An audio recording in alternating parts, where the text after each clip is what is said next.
자, 바로 시작하도록 하겠습니다. 아마 오늘 이제 주말이랑 오늘까지 해서 있었던 소식 중에 가장 핫했던 거는 요 소식이 아닐까 싶거든요. 제목도 아주 잘 뽑았죠, 기자가. 우리가 딱 좋아할 만한 게 뽑았어. 또 제목도 이렇게 뽑았죠. 머니그램이 내용인즉슨 머니그램이 아마존이랑 구글이랑 파트너를 맺었다는 거거든요. 근데 이 머니그램은 누구의 파트너다? 리플사의 파트너다. 해갖고 제목도 참 우리가 좋아할 만한 게 뽑았는데 한번 내용을 봅시다. 내용을 보는데 내용을 보기에 앞서서 잠깐만요. 옷 좀 벗고 보기에 앞서서 이 부분 보죠. 약간 서머리 같이 또는 업스트랙트처럼 정리 요약한 내용인데 개요를 보시면 이렇게 돼 있죠. 리플사 블록체인 회사인 리플사의 키 파트너, 핵심 파트너인 머니그램이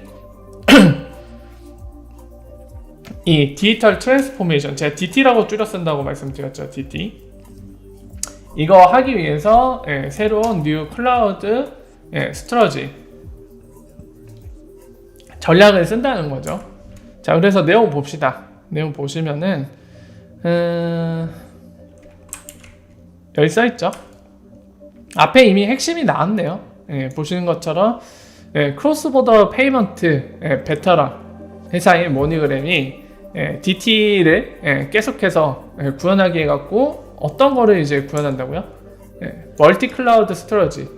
그러니까 클라우드를 하나로 하는 게 아니라, 예를 들면 클라우드 하나로 구성하는 게 아니라 본인들 서비스를 위한 클라우드를 이렇게 클라우드 1, 클라우드 2 이렇게 다중으로 구성을 하겠다는 거예요. 그러니까 지금 이 클라우드 1 같은 경우는 예를 들면 구글 클라우드고, 그리고 지금 같은 케이스에 클라우드 2는 우리가 애매존이라고 부르는 아마존 웹 서비스 요거겠죠. 지금 요거 두 개 파트너십을 맺었다는 거거든요. 보통 회사에서 고객들한테 어떤 서비스를 제공하기 위한 그 서버라는 거 있잖아요. 우리가 서버라고 부르는 것들. 그러니까 뭐 네이버 같은 경우는 이제 네이버 메인 페이지라던가 네이버 블로그, 네이버 메일, 뭐 네이버 클라우드, 뭐 기타 등등 다양한 서비스 있고, 마찬가지로 카카오 역시도 마찬가지죠. 구글 역시 마찬가지인데, 그런 고객들에게 웹 서비스 그리고 또는 어플리케이션 레벨의 여러 가지 서비스를 제공하려면 그 서비스를 구현해서 실제적으로 고객이 쓸 수 있도록 해주는 서버라는 개념들이 필요합니다. 뭐 그 아래는 뭐 필요하다면 DB도 필요하고, 사실 웹 서버라는 것도 뭐 프론트엔드나 백엔드 얘기를 하면서 이제 웹이나 와스 개념들 되게 다양한 디테일들이 있지만, 사실 지금 IT 공부 시간이 아니기 때문에 그런 건 좀 배제를 하도록 하겠습니다. 간단히 그거를 통틀어서 저는 웹이라고 말하면서 이제 설명을 드릴게요. 그럼 웹 서비스를 하려면은 지금 말씀드린 디테일을 가져가는 여러 가지 이제 구성품들이 필요합니다. 근데 그런 것들을 본인들이 직접 서버를 운영하면서 그거를 고객한테 서비스를 제공할 수도 있고, 아니면 그런 하드웨어 자산들, 그리고 일부 기초적인 그런 소프트웨어 자산이라고 표현해야 되나요? 구성 요소, 컴포넌트라고 표현하겠습니다. 그런 컴포넌트들, 뭐 서버들을 운영하려면 그 서버의 하드웨어들을 작동할 수 있게 해주는 기본적인 OS, 우리 같은 경우 이제 윈도우 쓰는데, 실제 이런 서버 서비스, 웹 서비스에서는 뭐 리눅스라고 부르는 것도 쓰고, 간혹 이제 유닉스라는 것도 특정 분야에서 쓰기도 합니다. 여러 가지 것들을 쓰는데 그런 OS들이 필요하거든요. 그리고 아까 얘기한 웹 서비스를 구현하는 것도 뭐 아파치라던가 되게 다양하게 많이 나와 있어요. 상용 소프트웨어로도 있고, 지금 얘기한 아파치라는 오픈 소스도 있고요. 다양한데 그런 것들, 베이스가 되는 소프트웨어들까지도 이제 요즘 클라우드라고 해갖고 그 개념에서 다 호스팅을 해주고 있죠. 그럼 그 위에 내용만 채우면 되거든요. 그리고 클라우드의 장점은 내가 직접 운영하지 않고 그런 하드웨어 자산을 살 필요 없고, 월 정액제로 지불해서 그런 하드웨어라든가, 그리고 그런 하드웨어들을 뭐라 해야 될까요? 잘 관리해줄 그런 환경, 장소, 그리고 사실 더 나가서 기본적인 그런 필요한 것들 뿐만 아니라 그런 자산들이 뭐 지진이라던가 또는 여러 가지 재난, 재해사고 또는 뭐 도난사고, 물리적인 이제 시큐리티를 얘기하는 거죠. 그런 거에서도 되게 보호가 돼야 되거든요. 그러니까 그런 것까지 통틀어서 맡길 수가 있습니다. 그리고 반대로 그런 고객들의 니즈를, 요구사항들을 제공해 주는 게, 서비스로 제공해 주는 게 바로 클라우드라는 서비스가 됩니다. 그래서 지금 이제 정리해서 말씀드리면, 머니그램이 기존의 본인들의 이 송금 서비스를 하기 위해서 기존에 갖고 있던 구형 그 시스템들을 이제 차세대 시스템, DT라고 표현하는, 아까 얘기한 디지털 트랜스포메이션이라고 하는 전환을 하고 있는데, 그 전환하는 시스템들을 클라우드에 놓겠다는 얘기예요. 그걸 위해서 이제 아마존과 구글과 파트너십을 맺은 거란 거죠. 이해가 되시죠? 그냥 단순히 우리 서로 좋은 이웃이야, 그래서 되게 추상적으로 모든 걸 협력하자는 파트너십이 아니라, 지금 얘기하는 거는 머니그램이 DT라는 그런 목적을 갖고 여러 가지 이제 본인들의 시스템을 개선시켜 나가고 있는데, 그 개선된 시스템을 클라우드에 놓겠다라는 거고요. 그리고 클라우드가 갖는 장점은 지금까지 제가 일반적으로 설명을 드렸죠. 그런 이유 때문에 하는 건데, 여기에 한 발 더 나가서 클라우드를 하나로 통일하는 게 아니라 두 개를 가져가겠다는 거예요. 멀티 클라우드를. 왜 그럴까요? 그거는 한 곳에 의해 종속되지 않기 위해서요. 본인들이 직접 서버를 운영하면은, 서비스용 서버를 운영하면 본인들이 모든 거 관리해야 되는 부담이 생기지만은, 장점은 뭐죠? 그냥 본인들 손에 모든 게 달려있는 거예요. 본인들이 못하면 장이 나는 거고, 본인들이 잘 관리하면은 본인들이 원하는 대로 이끌어 나갈 수 있거든요. 근데 예를 들어서 구글에다만 맡긴다고 하면은, 만약에 구글 클라우드가 장이 나면 머니그램의 서비스도 장애가 나요. 물론 이런 클라우드 계약할 때 책임 소재에 따라서 그에 따른 손해배상도 해주지만은, 손해배상을 받더라도 고객 입장에서는 내가 머니그램 성공하려 했는데 내가 원하는 시기에, 필요한 시기에 못해서 고객이 손해를 봤어요. 그럼 그 고객이 다시 머니그램을 쓰려고 할까요? 굉장히 기분 나쁘겠죠. 그런 로열티가 떨어지겠죠. 충성도가. 그런 문제들도 같이 수반되기 때문에 얘네 전략은 그렇기 때문에 두 군데를 동시에 놓겠다는 겁니다. 그러니까 둘 중에 하나가 장이 나더라도 다른 한쪽을 통해서 우리 고객들이, 우리 소비자들이 나 머니그램의 서비스를 씀에 있어서 불편함이 없도록, 가용성이 항상 유지되도록 클라우드를 두 개를 가져가겠다는 거예요. 보통 우리는 SPF라고 부르는데, 이건 에코노미입니다. 그냥 앞에 한 글자씩 따는 거예요. 마치 우리나라에서도 유행하는 그거 뭐 있잖아요. 앞에 한 글자씩 따서 막 요약어 만들어가고 쓰잖아요. 똑같은 개념입니다. 싱글 포인트 페일러라는 거예요. SPF. 그러니까 하나 장애 나면은 다 모든 게 중지되는, 스탑되는, 그런 거 이제 줄여서 SPF라고 얘기하는데, 그걸 없애겠다는 겁니다. 그래서 구글 클라우드 또는 애마존이 장애 나더라도 둘 중에 하나 살아있으면 우리 서비스는 유지가 된다. 그래서 동시에 두 개 파트너십을 맺어서 클라우드를 쓰기로 한 거고요. 자, 여기까지 이제 이 핵심 내용, 안에 내용들, 이제 그 기저에 깔려있는 베이스가 되는 내용들을 제가 설명을 드렸는데, 여기까지 설명을 들으시면은 이게 무슨 내용인지 이해가 되시죠? 사실 우리한테 리플사, 그리고 더 나가서 XIP한테 도움이 되냐면, 뭐 예를 들면은 머니그램이 이제 구글과 아마존의 크로스보더 페이먼트를 처리하기 위한 파트너십을 맺었다. 예를 들면요, 구글과 아마존이 해외 송금할 때는, 해외 대금 결제할 때는 다 머니그램을 통해서 하겠다. 머니그램에 전적으로 맡기기로 했다라던가, 또는 구글도 뭐 쇼핑하는 게 있죠, 안에서. 그리고 아마존도 여러분 잘 아시다시피 이제 쇼핑 사이트 많이들 이용하죠, 전 세계에서. 그러니까 그런 데서 머니그램을 통해서 크로스보더 페이먼트를 처리하기로 파트너십을 맺었다. 이러면은 이제 리플과 XIP에 도움이 되는 거죠. 굉장히 좋은 소식인데, 지금 이런 내용이 아니죠. 그냥 머니그램이 DT를 하기 위해서 클라우드 계약을 아마존과 구글과 맺었을 뿐이죠. 사실 XIP와는 무관한 소식입니다. 근데 이제 아무래도 이 메인 타이틀이 구글과 아마존이고, 그리고 머니그램이 리플사의 이 기사 내용처럼 키 파트너다 보니까 이들이 맺은 파트너십에 대해 많은 기대가 있었던 모양이에요. 하지만은 제가 말씀드리지만 우리는 예, 3D 세상에 살고 있죠. 그리고 더 나가서 이제 뭐 영화관 가도 4D, 4D 영화도 등장하잖아요. 우리는 모든 게 뭐 인간관계든 또는 뭐 공부하는 거든 사회생활하는 거든 뭐든 간에 어딜 가더라도 2D는 존재하지 않습니다. 예. 그죠? 우리의 모든 것들 오감도 그렇고 다 3D 이상이에요. 예. 근데 제가 거듭 말씀드린 것처럼 그리고 방금 말씀드린 것처럼 기사를 보실 때는 그 바탕이 되는 베이스들을 정확히 이해하고 보셔야지 이렇게 단순하게 2D로 이해를 해버려서 잘못 이해하는 경우가 안 생긴다고 말씀드렸죠. 항상 입체적으로 보시라고 말씀드렸죠. 그래서 그런 시각과 그런 관점에서 정확히 보실 수 있도록 이 기사는 좀 설명을 그래서 좀 길게 드렸습니다. 그래서 사실은 뭐 결론만 내면 이 기사는 사실 크게 의미는 없어요. 머니그램한테는 뭐 좋은 걸 수도 있고 그리고 구글 입장에서 아마존 입장에서 머니그램이 뭐 작은 고객은 아닐 테니까 이들 회사끼리는 좋은 소식일지 몰라도 우리가 오는 리프사 또는 XRP와는 무관한 소식이다 라고 정리를 할 수 있을 것 같습니다. 그 정도로 정리가 가능할 것 같고요. 그리고 저는 이거 크게 신경 안 쓰는데 저는 예전에도 얘기했지만 이 티파니 있죠.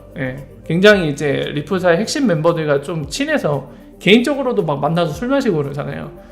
그래서 많은 분들이 이제 신경을 쓰는 것 같은데 전 예전부터 이 사람 뮤트 시켜놨거든요. 뮤트 시켜놓고 몇 번 제가 넌지시 얘기했지만 저는 별로 좋아하질 않아요. 근데 어쨌든 최근에 일이 있었던 모양이에요. 저는 워낙 뮤트 시켜서 이 여성분이 뭐 하는지 몰랐는데 여기 보이는 것처럼 굉장히 이제 방금 설명한 것처럼 위치상으로 많은 분들 리프사 핵심 멤버랑 친한 사람이라 굉장히 신경 쓰는데 XRP 더 이상 안 갖고 있다라고 얘기를 한 모양이에요. 트위터에서. 오늘이죠. 3월 9일. 그래서 이것 때문에 굉장히 또 파문이 있는데 저는 모르겠습니다. 저게 일단은 아까 XRP 더 이상 안 갖고 있다는 얘기를 하면서 이 커뮤니티가 너무 독과 같다라는 그런 식의 표현을 했어요. 독 같은 커뮤니티. 그러니까 커뮤니티로부터 뭔가 굉장히 안 좋은 뭔가가 있었나 봐요. 저는 잘 모르겠지만. 그래서 그 얘기를 곁들이면서 더 이상 XRP 홀딩하고 있지 않다고 갖고 있는 게 없다라고 얘기해서 이게 삐져갖고 또는 아니면 반어법으로 그냥 실제로 갖고 있지만 약간 반대식 표현을 했을 수도 있고요. 어떤지는 모르겠습니다만 저런 일이 있는 것 같아요. 그래서 굉장히 많은 분들이 신경 쓰는 것 같은데 해외 커뮤니티도 그렇고 국내에서도 좀 덜어 있는 것 같은데요. 저는 모르겠습니다. 여기에 제가 적었듯이 뭐 신경 써야 될 일은 아닌 것 같아요. 저 사람이 홀딩하고 있든 홀딩하고 있지 않든 전혀 저는 무관하다고 생각을 하거든요. 뭐 여기에 대해서는 여러분들이 한번 판단을 해보세요. 저는 개인적으로 원래부터 관심도 없어서 뮤트를 시켜놓고 있었고 오히려 듣기 싫어갖고 안 보였으면 좋겠어서 뮤트를 시켜놓고 있었는데 뭐 이런 일이 있다라고 자꾸 질문이 들어와갖고 이제 여러분들께 말씀드리는데요. 한번 신경을 써보십시오. 신경 써보는 게 아니라 생각은 한번 해보세요. 왜냐면 확실히 친한 건 맞거든요. 그러니까 예를 들면은 그 메인 개발자, C++ 메인 개발자인 닉, 이제 스낵맨이 오른팔이죠. 그리고 스낵맨이랑은 친한 것 같진 않은데 그래도 어느 정도 이제 만난 적은 있는 것 같아요. 닉 때문에. 가장 친한 거는 닉인 것 같아요. 진짜 개인적으로 자주 만나는 것 같거든요. 둘이 무슨 관계가 아닌가 싶을 정도로 되게 자주 만나는데 어쨌든 그렇습니다. 그런 건 참고하시고요. 자, 그리고 다음은 이제 업홀드에서 기사 하나를 이제 지금 링크를 걸었는데 요약해서 말씀드리면 그거예요. 코인텔레그래프라는 언론 매체에서 보도한 내용이고요. 이 사람들이 분석을 해보니까 XRP 가격과 볼륨은 트위터 활동에 연관관계를 갖고 있다라고 하거든요. 근데 제가 봤는데 여러분들이 한번 판단해보세요. 저는 개인적으로 아닌 것 같거든요. 여러분들 판단해보십시오. 자, 보시면은 이게 트위터 개수거든요. XRP에 관련된 거. 자, 보세요. 제가 그림을 양옆으로 놓고 제가 보여드릴 테니까 아이고 잠시만요. 여러분들 보기 좋게 그림은 양옆으로 놔드릴게요. 아니요. 그러면 여러분들 비교하기 좀 수월하실 거예요. 한번 보세요. 자, 요게 트윗이고 지금 옆에 보는 게 위아래로 할까요? 위아래로 하죠 그럼. 그게 더 보기 쉬우실 수도 있겠다.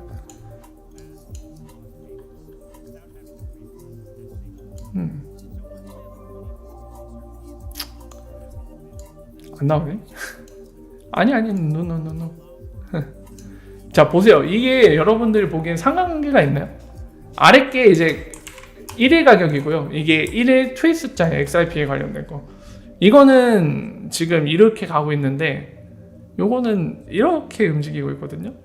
관련이 있어 보이시나요? 최근에는 좀 비슷할 수도 있을 것 같아요. 여기 이렇게 뾰족 났다 이렇게 N자처럼 갔잖아요.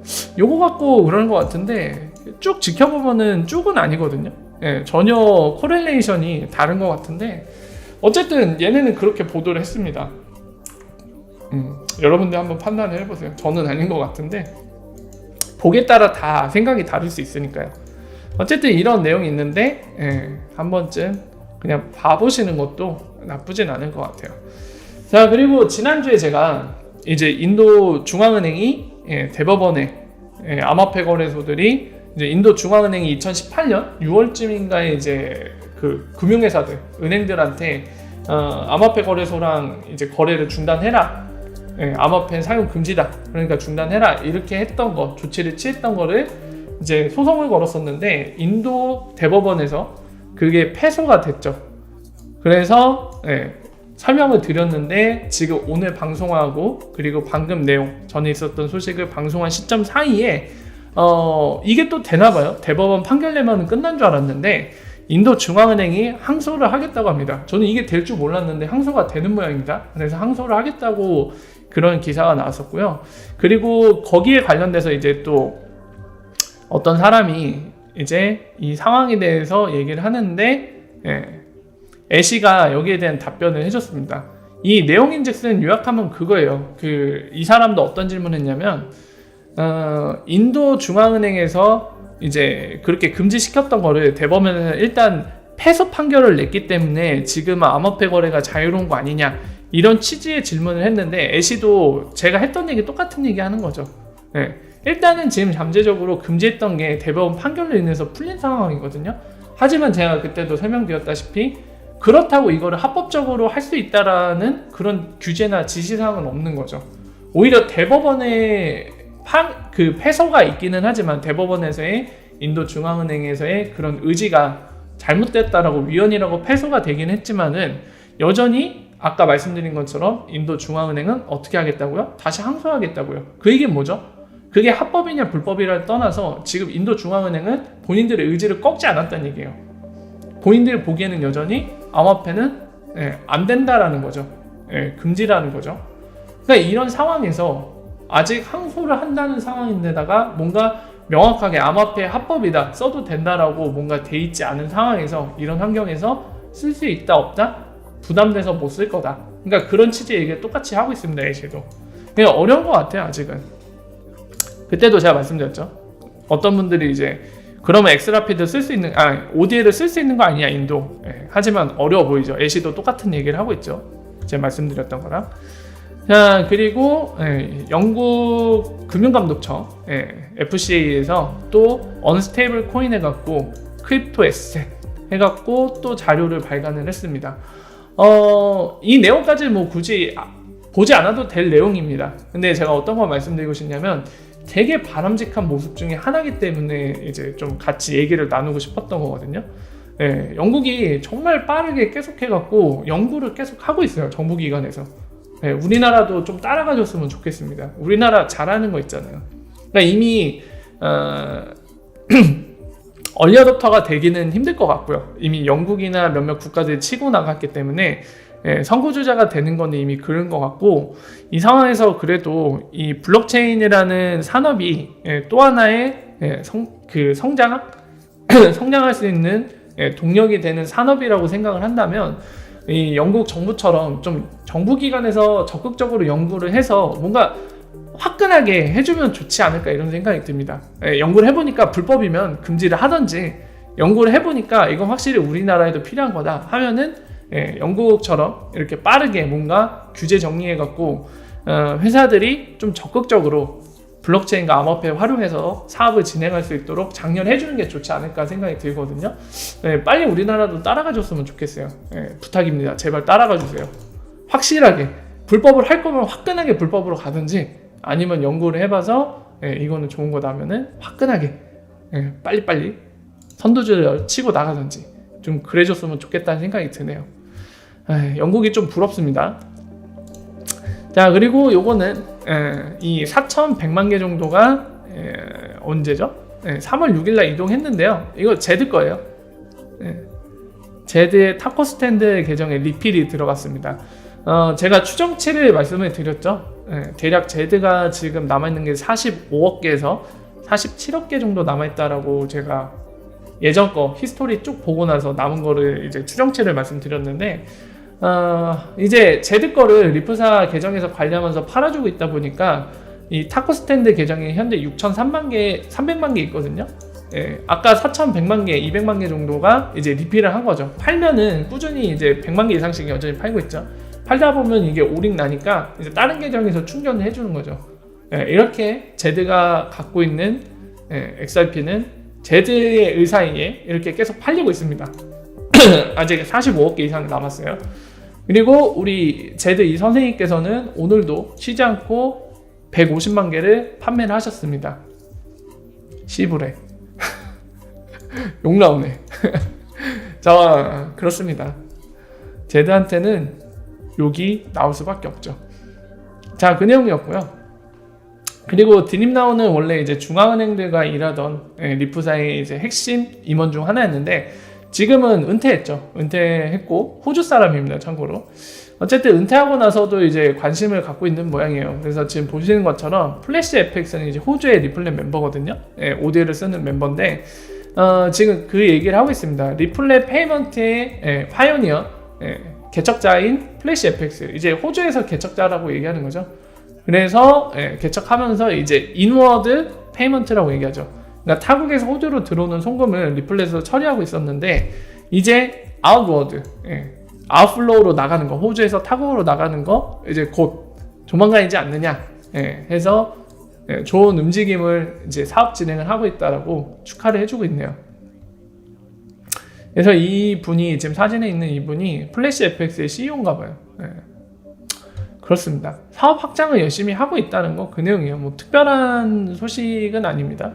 우리가 몰랐던 새로운 정보가 나오거나 그러진 않았고요. 플래시 FX가 이제 앞으로의 로드맵에 대한 얘기인데, 확장하겠다는 얘기예요. 더욱더 많은 서비스들, 더 많은 리치, 도달 범위로 서비스를 하겠다는 그런 로드맵 공개였고요. 이거 되게 이색적이었어요. 이 보시면은 리프사가 트윗을 한글로 했어요. 한글로 했고, 여러분들 지난번에 이거 보셨죠? 코인하고 관련된 거, 아까 영상 보신 거, 요것도 한글로 올려놨었죠. 한국과 관련된 비즈니스 내용이라고 한글 서비스를 했어요. 아이고, 다시 한번 볼까요? 여기 있다. 요거만 딱 동그랗게 한글로 해놨잖아요. 신경을 쓰고 있기는 합니다, 확실히. 이거는 구글 번역기 돌린 거 아니거든요. 약간 매끄러워요. 구글 번역기가 했다는 것 치고는 너무 매끄러워서 구글 번역기는 아니고, 뭐 한국인에 의해서 한 건지 아니면 뭐 번역을 맡긴 건지 모르겠는데, 이런 식으로 본인들 리프사 홈페이지도 그렇고 트윗에서도 이제 한글 서비스를 하고 있습니다. 코인과 관련된 내용이다 보니까요. 그냥 흥미로워요. 자, 그리고 ODL 볼륨이 지금 회복 중입니다. 지난주에 월요일 초반에 너무 한 이 정도까지 올라갔던 ODL 볼륨이 반토막이 났었잖아요. 반 이하네요, 솔직히. 반 이하까지 나서 좀 신경이 쓰였는데, 화요일, 수요일, 목요일 거치면서 많이 회복을 했고요. 현재도 한번 볼까요? 현재 상황. 주말이 돼서 다시 줄어있을 거긴 한데, 금요일까지는 어땠는지 그 흐름을 한번 보도록 하죠. 4시간 전 거죠. 금요일에 다시 조금 줄었었네요. 이 정도까지. 그래도 지난주 수준을 회복은 했습니다. 목요일, 금요일에 지난주 수준을 충분히 회복했죠. 근데 월요일, 화요일이 좀 부진하긴 했어요. 무슨 일이 있었는지 모르겠지만. 자, 어쨌든 ODL 볼륨은 다시 좀 회복을 한 상태고요. 지금은 주말이라 또 많이 줄어있는데, 월요일 다시 시작을 했죠. 이번 주는 어떤지 이제 지켜봐야겠죠. 우리나라 시간 기준이 아니라 미국 위주로 돌아가다 보니까 미국은 이제 한 12시간 전쯤 하니까 이제 아침이 된 거거든요. 이제 월요일이 스타트 된 거라 이제부터 지켜봐야겠죠. 오디오 볼륨이 또 더 상승을 해서 나가는 추세로 갈지 아니면 지난주와 비슷한 추이를 갈지 이런 것들은 좀 살펴봐야 될 것 같습니다. 자, 그렇고요. 자, 그리고 테라페이라는 게 이제 테라파이의 본인들 회사 홈페이지에 이렇게 나왔어요. 본인들이 리프사의 파트너라고 3월 3일 날에 올린 글에 공개가 되어 있습니다. 여기 써있죠. 이 부분 테라페이는 지금 보면은 글로벌 머니 트랜스퍼 컴퍼니라고 되어 있는데 여기 안에는 이제 웨스턴 유니언, 비자, 익스프레스 머니, 모니 트랜스, 파가, 리아, 인스턴트 캐시, 리플, 앤 머니그램이라고 나와 있죠. 여기와 같이 파트너십으로 만들어져 있다고 합니다. 그래서 리플사의 파트너인 게 이걸로 공개가 됐거든요. 테라페이는 저도 처음 들어갖고 좀 간단히 살펴봤는데요. 네덜란드 베이스인 것 같아요. 여기 써있죠. 네덜란드라고. 네덜란드 베이스로 움직이는 회사인데 뭐 아프리카라던가 뭐 아시아 지역 여러 군데 확장을 하고 있는 것 같습니다. 근데 뭐 이 회사를 특별히 다른 리플렛 멤버와 비교해서 이 회사에 좀 더 초점을 맞춰서 살펴봐야 될 상황은 제가 오늘 찾아보기로는 없었던 것 같아요. 지금으로서는 없긴 한데 지금 인터뷰하는 이 내용에 유독 아프리카 얘기 많이 나오거든요. 그래서 이 점은 좀 지켜봐야 될 것 같습니다. 어차피 리프사가 지금 타겟팅하는 구간 중에 하나가 아프리카도 있습니다, 여러분들. 아프리카는 지금 금융 인프라가 너무 낙후돼 있어서 그 인프라는 뭘로 해결하려고 하고 있죠? 제가 예전에 설명드렸죠. 모자루프 빌 게이츠 대단이 투자를 해갖고 프로젝트성으로 움직이는 이 모자루프가 있죠. 여기를 통해서 RP로 아프리카에 그 금융 인프라를 갖춰주고 그 다음에 아프리카에 이미 있는 플러터웨이브라던가 지난주에 말씀드렸죠. 얘가 아마 나이지리아인가 그럴 거예요. 거기 있는 금융회사인데 이미 리플렛 멤버였습니다. 2018년부터. 이런 리플렛 멤버를 통해서 ILP와 결합, 리플렛과의 결합을 통해서 하겠다는 거죠. XRP까지 쓸 수 있으면 좋죠. 그러니까 그런 식으로 이 아프리카 시장을 개척해 나가겠다는 생각을 갖고 있거든요. 근데 당연히 이런 테라페이라던가 기존에 있는 리플렛 멤버들이 아프리카에다가 서비스를 할 생각이 있어야지 뭐 고객들이 쓰면서 거기에 뭐 ODL을 쓰든 그냥 페이먼트만 쓰든 할 거 아니에요. 그러니까 그런 의미에서 얘네가 아프리카 지역에 대해서 뭔가 하려고 한다는 거 그거를 좀 살펴볼 필요는 있다. 이 정도로 정리를 할 수 있을 것 같습니다. 그렇고요. 그리고 자, 이 부분 기사가 또 하나 났는데요, 여러분들. 제목은 그럴싸하죠. 트레저리, 그러니까 미국 재무부죠. 재무부에서 크립토 커런시 룰, 규제를 얘기하는 것 같은데 룰이라고 표현했네요. 그러면 규칙 개념인데. 자, 어쨌든 규제 관련된 거, 암호화폐 규제 관련된 거를 롤아웃한다라고 돼 있는데 사실 이것만 보면 문우신 장관도 나와서 야, 드디어 미국이 완벽하게 클리어하게 뭔가 내놓는구나 이런 생각이 들 만한 제목이거든요. 하지만 내용을 보시면 우리는 항상 입체적으로 봐야 되죠. 내용을 보시면은 지난번에 했던 얘기 인용하면서 얘기하고 있어요. 다보스 포럼이라던가 기존의 인터뷰를 하면서 그런 얘기를 했거든요. 이거 아마 CNN 인터뷰했을 때 했던 얘기 같은데 여기 있죠. We are about to roll out이라고 돼 있죠. 롤아웃 하려고 한다. 하려고 한다. 곧 하려고 한다라는 거죠. 어떤 거? Some significant, 중대한 new requirement, 요구사항을 포함한 거를 롤아웃 하려고 한다 라고 그때 인터뷰 때 했던 얘기거든요. 최근에 다시 한 얘기가 아니라. 그러니까 그때 했던 얘기를 이제 와서 기사로 쓴 거예요, 뉴욕타임즈가. 그리고 되게 재밌는 게 그리고 그때 그 얘기도 했어요, 여러분들. 우리는 이 테크놀로지가 앞으로 나가길 원한다. 그리고 반면에 뭐 하길 원한다고요? 그러니까 발전하기를 원하지만은 크립토 커런시가 이 스위스 은행 비밀 계좌처럼 쓰이길 원하지 않는다. 뭐 돈 세탁하고 추적 불가능한 그런 계좌처럼 암호화폐들이 쓰이기를 원하지 않는다. 그 얘기를 하는 거예요. 발전하는 동시에 예, 그런 식으로 사용 안 됐으면 좋겠다라고 얘기를 하는 거죠. 뭐가 자꾸 막 올라오네. 자, 그 얘기를 하는 거고, 그러면서 이제 뒤에 또 얘기하죠. 그때 했던 얘기 그대로요. 그러면서 미스터 문루신이라고 나오죠. 예, 디테일을 제공하지 않았다고.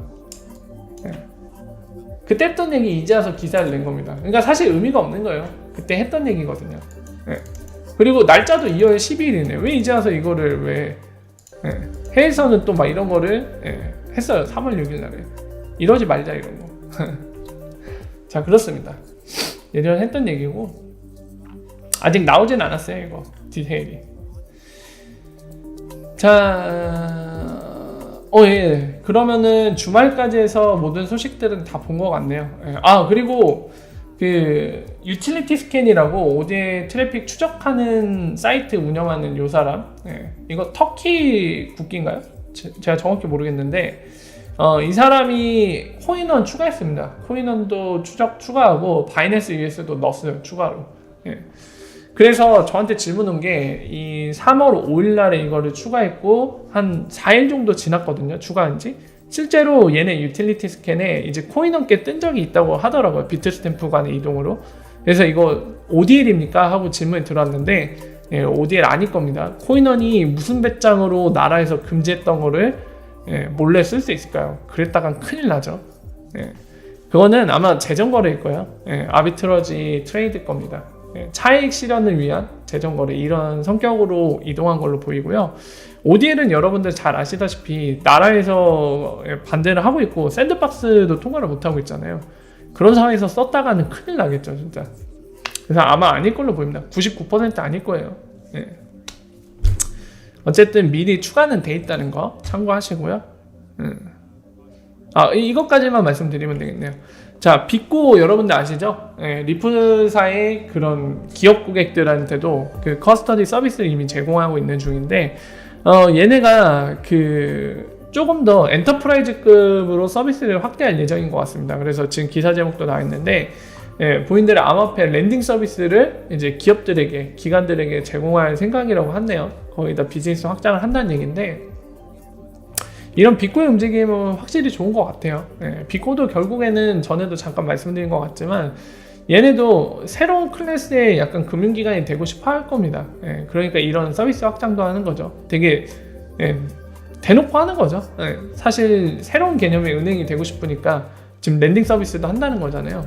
뭐 그거를 각 국가의 정부기관들이 허용을 할지 아니면 어떻게 할지는 뭐 아무것도 지금으로서 명확한 그림이 나온 게 없기 때문에 뭐라고 말씀드리긴 어렵지만 어쨌든 이 회사들의 새로운 암호화폐 베이스의 이 회사들은 그런 생각을 갖고 있는 회사들이 굉장히 많은 것 같아요. 참고로 바이낸스 역시도 그 생각을 갖고 있거든요. 그래서 이런 생각으로 차세대의 은행이 되겠다라는 생각으로 하는 회사들이 굉장히 많다. 그 중에 하나는 지금 보신 것처럼 빅고다. 그래서 기관들에게 암호화폐 렌탈 서비스도 곧 제공할 예정이라고 하고요. 그나마 이제 정부기관 중에 조금은 명확하게 이에 대한 입장을 내놓은 나라가 있기는 합니다. 미국이죠. 리브라 때문에 트럼프가 공개적으로 대통령이 얘기를 했잖아요. 트위터에다가. 그런 거 하고 싶으면 어떻게 하라고요? 규제를 다 따라야 되고 두 번째 뭐라고요? 은행법을 따라라. 기존의 레가시 금융 시스템이 컴플라이언스로 법적 요구사항으로 따라야 돼. 지켜야 할 그 은행법 그거를 따르라고 하는 거죠. 그러니까 새로운 개념으로는 안 된다는 얘기입니다. 기존에 있던 은행법을 그 요건들을 다 따르라는 얘기예요. 근데 얘네는 쉽지 않겠죠. 시중은행들은 제가 알기로는 대부분의 나라들이 시중은행들 함부로 오픈하게 막 그렇게 개방되어 있는 건 아닌 걸로 알고 있거든요. 되게 요건들이 아마 굉장히 까다로울 겁니다. 시중은행이 되려면 그 나라에. 그래서 그런 걸 고려할 때는 쉽지 않을 거예요. 그러니까 까다롭게 신상을 하겠다는 거죠. 굳이 하고 싶으면 이 까다로운 기준을 다 통과할 수 있으면 해봐라 이 얘기인데 뭐 그런 식으로 언급이 된 적은 있습니다. 그 밖에 우리나라나 다른 나라는 모르겠는데 우리나라도 또한 우리가 한국에 살고 있으니까 우리나라다 보니까 우리나라의 상황을 어느 정도 알잖아요. 우리나라도 크게 입장이 다르진 않을 거예요. 기존에 있는 이제 은행과 관련된 관련법이 있을 텐데 그걸 따르라고 하겠죠. 뭐 솔직히 얘기해서 뭐 미국, 한국뿐만 아니라 대부분의 나라들이 똑같을 겁니다. 예, 그냥 허용하려고 하진 않을 거예요, 은행으로. 간단히 생각해도, 상식적으로 생각해도 암호화폐 갖다가 은행을 해서 막 대출해주고 예금 받고 그러겠다라고, 예, 이런 핀테크 업체, 신생 업체가 와서 한다고 하면은 여러분들 같으면은 허락을 해주겠나요? 저라도 안 해줄 거예요. 예. 얘네가 파산을 갖고 하면은 다 같이 무너지는데, 예, 시장 경제 자체에 영향을 주잖아요. 얘네들이 막 돈도 안 갖고 있는데 암호화폐 안 그래도 막 발행 막 하잖아요. 테더 같은 거 보세요. 막 발행하잖아요. 근데 막 허용해줬더니만 막 발행해. 근데 그거를 가져가서 막 쓰는 사람이 있으면 시장이 풀린다는 얘기잖아요. 근데 갑자기 그게 뭐 이제 단순히 그거 갖고 막 뭐라 해야 될까요? 지불만 하겠어요? 대출도 하고 막 그런 것도 하겠죠. 근데 그게 대출에서 채권과 채무 관계가 막 형성돼 갖고 실제로 존재하지도 않는 돈들이, 그만한 가치를 보증할 수 있는 것들이 존재하지도 않는데 막 불어나요. 근데 그게 갑자기 연쇄부도 일어나요. 그러면은 한바탕 뒤집어지는 거거든요. 네, 매번 경제 얘기는 다 그런 식으로 출발하죠. 원인이 뭐가 됐던 간에 이제 채권 채무 관계가 정리가 안 되는 순간에 갑자기 연쇄적으로 다 쓰러지는 거예요. 그냥 모든 게. 이제 더군다나 개인 간에 쓰러지면은 시장에 많은 영향을 못 주겠지만, 시장에 참여하고 있는, 예, 굉장히 커다란 자금을 움직이는 뭐 기업이라든가 은행들이 무너지기 시작하면은 그냥 경제 자체가 그냥 다 쓰러지는 거죠. 그 기반 자체가. 그러니까 그렇게 될 수 있는 리스크가 상당하기 때문에 저라도 허락 안 해줄 겁니다. 저라도 절대로 허락 안 해줄 거예요. 괜히 왜 그런 위험한 모험을 하겠어요. 아까 얘기했듯이 기존의 은행법 요건을, 예, 철저하게 까다로운 그 요건을 준수할 수 있는 애들만 시켜줄 수 있다. 이게 합리적이지 않나요? 그래서 저라도 그럴 것 같아요. 예. 어쨌든 그렇다는 거, 지금의 시장의 트렌드와 흐름은 지금 이런 식으로 흘러가고 있다는 거 말씀을 드립니다. 자, 여기까지 해갖고, 예, 이제 지난주부터 오늘날까지 이런 소식들 정리해서 말씀을 드렸고요. 잠깐만 쉬었다가 Q&A 시간 진행하면서, 예, 이런저런 얘기 나눠보도록 하겠습니다. 잠깐만 쉬었다 갈게요. 뿅.